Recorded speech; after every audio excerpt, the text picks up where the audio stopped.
Oh boy, last night was something. Parliament has finally sat down and had a discussion.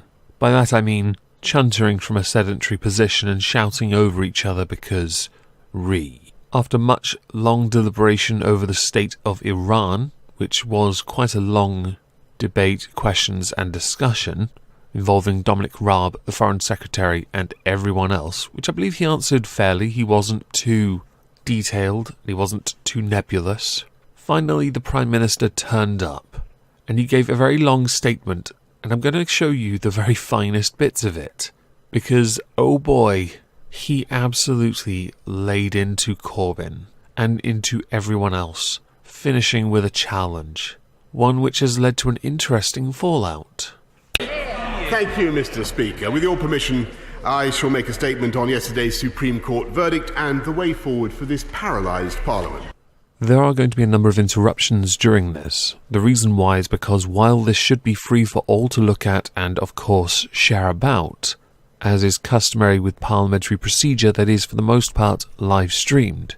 This comes from The Telegraph, because UK Parliament doesn't have it uploaded to the YouTube channel, which means I'm going to have to cut into parts of it and offer commentary, although it is still likely that they'll claim me anyway.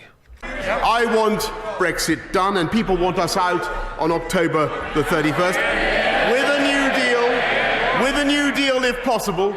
Somewhat unsurprisingly, the majority of MPs don't trust him and believe he is going to force no deal, when in fact his actions all indicate he is prepared for no deal if it happens. With him not being as public with the negotiations as many had been in the past, people don't believe he's been doing anything besides preparing for no deal. 64 days ago, I was told that Brussels would never reopen the withdrawal agreement. We are now discussing a reopened withdrawal agreement in the negotiations. The truth is that members opposite are living in a fantasy world. This is what they want to do. They're going to cancel the first referendum, they're going to legislate for a second referendum, and Parliament will promise that this time, perhaps not the lady opposite, but Parliament will promise that this time it really, really will respect that vote. Yes, it's Ireland and the Lisbon Treaty all over again. Keep voting until we get the result we want. That's how you break the people, everyone. You make them do it repeatedly. Best 2 out of 3? Oh, no.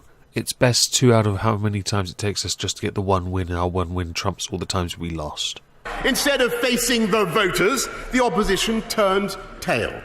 The Supreme Court was asked to intervene in this process for the first time ever, and it is absolutely no disrespect to the judiciary to say I think the court was wrong. 2 quick things about this. Firstly, I agree. I believe the courts were wrong. Lady Hale's judgment was what seemed to be more a scathing attack on the government, if anything.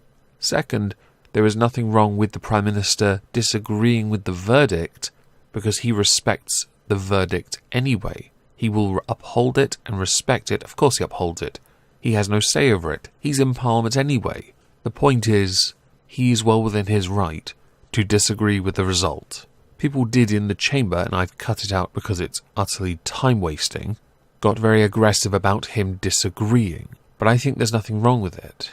And I think them getting offended that he disagrees is under a pretense that he will not uphold their result. But their result was to null and void the prorogation. He's in the Parliament chamber. He is in no way going against their verdict because he has no say on it. Out of sheer selfishness and political cowardice, members opposite are unwilling to move aside and give the people a say. 2 quick things about this. Firstly, I agree. I believe the courts were wrong. Lady Hale's judgment was what seemed to be more a scathing attack on the government, if anything. Second, there is nothing wrong with the Prime Minister disagreeing with the verdict because he respects the verdict anyway. He will uphold it and respect it. Of course he upholds it. He has no say over it. He's in Parliament anyway. The point is, he is well within his right to disagree with the result. People did in the chamber, and I've cut it out because it's utterly time-wasting, got very aggressive about him disagreeing. But I think there's nothing wrong with it. And I think them getting offended that he disagrees is under a pretense that he will not uphold their result, but their result was to null and void the prorogation. He's in the Parliament chamber. He is in no way going against their verdict, because he has no say on it. The leader of the opposition and his party do not trust the people. For 2 years they have demanded an election, but twice they have voted against it. The second time the majority actually abstained, because they're brave, you know. And it's funny because at the party political conferences, because they didn't mention the precondition, they got everyone all excited because they said, we want a general election. They all said it, but they failed to mention the precondition, meaning that their words were as vapid as their policies. Is he actually going to vote no confidence in this government? Does he in his heart even want to be Prime Minister? He says that I should go to Brussels on 17th of October and negotiate another pointless delay, but he doesn't want to go himself. And even if he did, his colleagues wouldn't let him. This is somewhat true, actually, because even if he did do it, even if he even went, they'd just vote against it. They would negotiate a deal to then vote against it, which is exactly what Emily Thornberry said during Question Time on a video on this channel last week. It's also assumed he couldn't go because his team appear to be propping him up. I'm very confused by this. A year ago he said he wanted to serve 2 terms. That's what Corbyn said, 10 years. Well, now it's only 1. Almost as if time's catching up with him. Or is it perhaps that he wants a Conservative government? It would be a curious state of affairs indeed. They have until the House rises today to table a motion of no confidence in the government. Come on then. I think the people of this country have had enough of it. This Parliament must either stand aside and let this government get Brexit done, or bring a vote of confidence and finally face the day of reckoning with the voters. Many of you are now going to wonder why we're ending the video now and not continuing with Jeremy Corbyn's rebuttal. It's simple, because Jeremy Corbyn didn't listen to anything Boris said and obviously had a predetermined script. His questions were all absolutely 100% predictable, and he did at one point reference the precondition of removing no deal. Afterward, a bunch of points of order were made, one about a reference to Joe Cox. People taking offence. A lot of people actually took offence in the chamber, something which John Bercow himself did address by saying, no, stop taking offence. We must be free to speak and say what is on our minds and be honest.